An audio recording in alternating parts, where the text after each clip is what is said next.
Hi, welcome to chat momentum. నా పేరు కార్తిక్ అండి. స్టాండర్డ్ డిస్క్లైమర్, మనం వీడియోలోకి వెళ్ళే ముందు ఇది క్లియర్గా గుర్తుపెట్టుకోండి. నేను ఇక్కడ చూపించే ఏ చాట్ అయినా సరే ఆర్ ఏ స్టాక్ గురించి అయినా సరే ఇది జస్ట్ ఎడ్యుకేషన్ లాగానే తీసుకోండి. దీన్ని బేస్ చేసుకొని ఎవరు స్టాక్స్ కొనొద్దు, అమ్మొద్దు.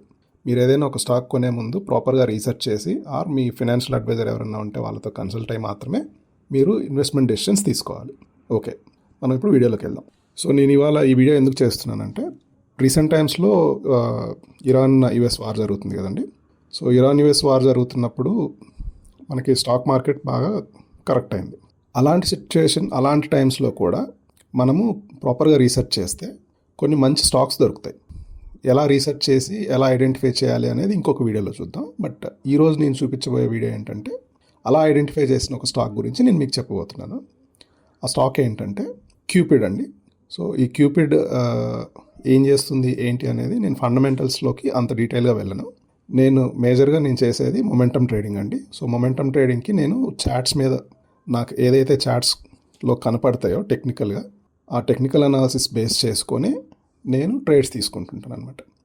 సో ఇక్కడ మీరు గమనిస్తే క్యూపిడ్ 26th February 2024 ఏదైతే హై ఉందో నేను అక్కడ మార్క్ చేస్తున్నానండి. సో అది మళ్ళీ మనకి అంతకన్నా ముందు చూస్తే చార్ట్ ఆల్మోస్ట్ ఫ్లాట్గా ఉంది. అక్కడ హై ఫామ్ అయ్యి మళ్ళీ అక్కడి నుంచి బాగా కరెక్ట్ అయ్యి, ఆ కరెక్షన్ కూడా మనకి ఇంచుమించు ఆల్మోస్ట్ 60% కరెక్ట్ అయిందండి. మళ్ళీ అక్కడి నుంచి స్టాక్ చూస్తే మీరు మంచిగా మొమెంటం ఇచ్చింది.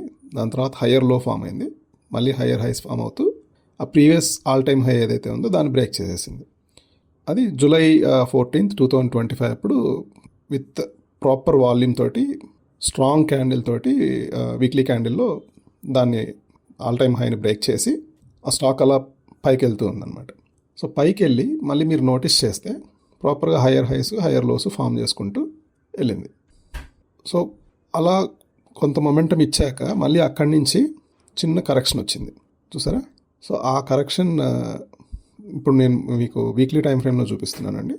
సో దీన్ని మనం డైలీ టైం ఫ్రేమ్లో చూస్తే మనం ఆ హైని బ్రేక్ చేసే వరకు నేను వెయిట్ చేయలేదండి. ఎందుకంటే స్టాక్ సాలిడ్గా పెరుగుతుంది, హైయర్ హైస్ ఫామ్ చేసుకుంటూ వెళ్తుంది. సో ఇది ఎట్లయినా మళ్ళీ హైయర్ హైని ఫామ్ చేస్తుంది అని చెప్పని కన్సాలిడేషన్ బ్రేక్అవుట్లో తీసుకుందామని చెప్పని మీరు ఇక్కడ నోటీస్ చేస్తే డైలీ టైం ఫ్రేమ్లో ఒక చిన్న రేంజ్లో ఉండిపోయింది. ఈ రేంజ్ కూడా మీకు మేబీ ఒక 15-20% రేంజ్ ఉండొచ్చు. సో ఆ 15-20% రేంజ్లోనే ఆల్మోస్ట్ ఒక 3 months ఉండింది స్టాక్. ఓకే, సో ఆ రేంజ్ని ఎప్పుడైతే బ్రేక్అవుట్ చేసిందో అప్పుడు నేను ఈ స్టాక్లో ఎంటర్ అయ్యాను. అరౌండ్ ఈ 94-95 లెవెల్స్లో ఎంటర్ అయ్యాను. అక్కడి నుంచి చూస్తే మళ్ళీ ప్రీవియస్ హైని బ్రేక్అవుట్ చేసి చిన్న రీట్రేస్మెంట్ ఇచ్చి మళ్ళీ హయ్యర్ హై ఫామ్ చేసింది, హయ్యర్ లో ఫామ్ చేసింది. ఇంకా అక్కడి నుంచి non stop momentum. So present ఈ స్టాక్ వాల్యూ అరౌండ్ 179-180 ఆ రేంజ్లో ఉంది. సో మనం ఎంటర్ అయిన దగ్గర నుంచి ఇప్పటివరకు చూసుకుంటే దీంట్లో ఆల్మోస్ట్ ఒక 90% రిటర్న్ జనరేట్ చేసింది. నేను ఇంకా దీన్ని స్టిల్ హోల్డ్ చేస్తున్నానండి. సో నేను టార్గెట్స్ అట్లా ఏం పెట్టనండి. నేను జస్ట్ స్టాక్ ఏదైతే పర్ఫామ్ చేస్తూ ఉంటుందో స్టాక్ అది ర్యాలీ చేస్తున్నంత వరకు నేను నా స్టాప్ లాస్ని అడ్జస్ట్ చేసుకుంటూ, ట్రైలింగ్ స్టాప్ లాస్ అంటాం కదా, సో నా స్టాప్ లాస్ని మోడిఫై చేసుకుంటూ ఆ ర్యాలీలో పార్టిసిపేట్ చేస్తాను అనమాట.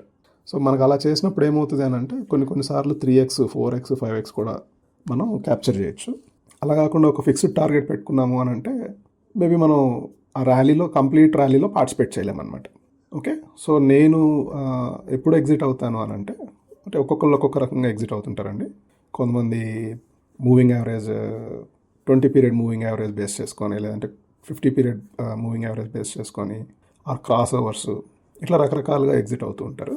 సో నేను ఎలా ఎగ్జిట్ అవుతాను అని అంటే ఎయిదర్ 21 మూవింగ్ యావరేజ్ 55 మూవింగ్ యావరేజ్ని క్రాస్ చేస్తున్నప్పుడు కానీ డౌన్ సైడ్, ఆర్ ఈ హయ్యర్ హైస్ హయ్యర్ లోస్ అయిపోయి ఆ ప్రీవియస్ లో ఏదైతే ఉందో దాన్ని బ్రేక్ డౌన్ చేసి కిందకి వెళ్తున్నప్పుడు కానీ నేను ఆ స్టాక్లో నుంచి బయటకు వచ్చేస్తుంటాను అనమాట. ఇప్పటివరకు అయితే క్యూపిడ్లో higher highs higher lows form చేసుకుంటూనే వెళ్తుంది. సో వన్స్ ఈ హయ్యర్ హైస్ హయ్యర్ లోస్ నుంచి ఎప్పుడైతే స్టాక్ లోయర్ హైస్ ఫామ్ చేస్తుందో అప్పుడు నేను ఈ స్టాక్ నుంచి ఎగ్జిట్ అవుతాను అనమాట. ఓకే, సో నేను ఇలాంటివి అప్పుడప్పుడు ట్విట్టర్లో పోస్ట్ చేస్తూ ఉంటానండి. నేను ఐడెంటిఫై చేసిన చాట్స్ అట్లాంటివి. కొన్నిసార్లు ఇంకా ఆ బ్రేక్అవుట్ అవ్వక ముందు పోస్ట్ చేస్తుంటాను. కొన్నిసార్లు బ్రేక్అవుట్ అయిన రోజు కానీ ఆ నెక్స్ట్ రోజు కానీ పోస్ట్ చేస్తుంటాను. సో మీరు ఎవరైనా ఇంట్రెస్ట్ ఉంటే నన్ను ట్విట్టర్లో ఫాలో అవ్వచ్చు, ఆర్ ఈ ఛానల్ని సబ్స్క్రైబ్ చేసుకున్నా కూడా ఈ ఛానల్లో కూడా రెగ్యులర్గా ఇట్లాంటి వీడియోస్ పోస్ట్ చేస్తూ ఉంటాను. Thank you. నెక్స్ట్ వీడియోలో కలుద్దాం.